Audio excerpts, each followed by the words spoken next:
এক বিস্ময়কর মুহূর্ত, এক নতুন অধ্যায় যেখানে দুই জাতি একত্রিত হচ্ছে, তাদের ভাগ্যকে গাঁথছে এক গভীর কৌশলগত অংশীদারিত্বের বাঁধনে। রাশিয়া এবং ইরান দ্বিতীয় বিশ্বযুদ্ধের পর থেকে তাদের সম্পর্ক কখনো মসৃণ নয়, কিন্তু আজকের দিনে তারা এক হয়ে উঠেছে। আন্তর্জাতিক রাজনীতির ঝলকানি মাঠে যেখানে একের পর এক প্রতিকূলতা তাদের দিকে ধেয়ে আসে, তারা সিদ্ধান্ত নিয়েছে এবার তারা একে অপরকে শক্তির সাথে সামলাবে।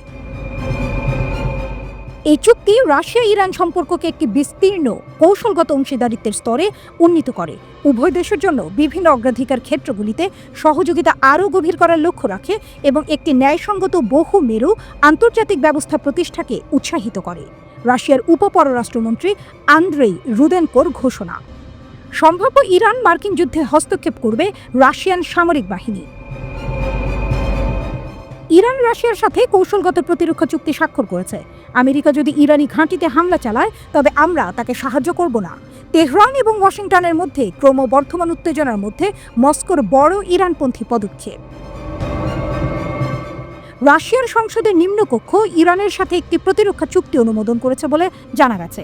চুক্তির লক্ষ্য ইরানের সাথে রাজনৈতিক, সামরিক এবং অর্থনৈতিক সম্পর্ক আরও গভীর করা।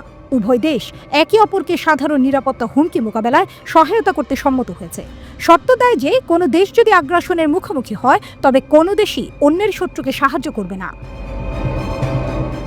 রাশিয়ার উপপররাষ্ট্রমন্ত্রী আন্দ্রেই রুদেনকো বলেছেন, এই চুক্তি রাশিয়া ইরান সম্পর্ককে একটি বিস্তৃত কৌশলগত অংশীদারিত্বের স্তরে উন্নীত করে, উভয় দেশের জন্য অগ্রাধিকারের বিস্তৃত ক্ষেত্রগুলিতে সহযোগিতা আরও গভীর করার লক্ষ্য রাখে এবং একটি ন্যায়সঙ্গত বহুমেরু আন্তর্জাতিক ব্যবস্থা প্রতিষ্ঠাকে উৎসাহিত করে।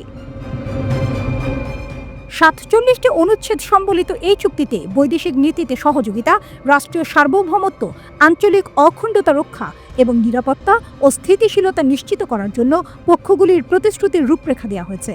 এটি বাণিজ্য, অর্থনৈতিক, বৈজ্ঞানিক, বিনিয়োগ এবং প্রযুক্তিগত ক্ষেত্রের পাশাপাশি শিক্ষা, স্বাস্থ্যসেবা, ক্রীড়া, সংস্কৃতি, পর্যটন এবং অন্যান্য ক্ষেত্রে সম্পর্ক উন্নয়নের নীতিগুলি প্রতিষ্ঠা করে।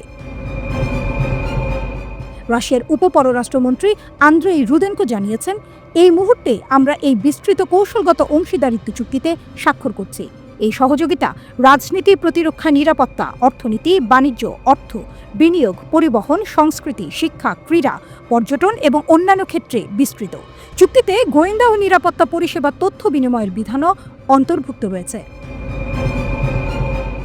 এই বিস্তৃত কৌশলগত চুক্তিটি জানুয়ারিতে ইরান এবং রাশিয়ার প্রেসিডেন্টরা স্বাক্ষর করেছিলেন। কার্যকর হওয়ার আগে মস্কোর সংসদে ভোটদান প্রয়োজন ছিল। ইরানের পারমাণবিক স্থাপনাগুলোতে আসন্ন মার্কিন হামলার আশঙ্কার মধ্যে এটি এসেছে। নতুন পারমাণবিক চুক্তি না হলে ইরানের পারমাণবিক স্থাপনাগুলিতে বোমা হামলার হুমকি দিয়েছিলেন ডোনাল্ড ট্রাম্প।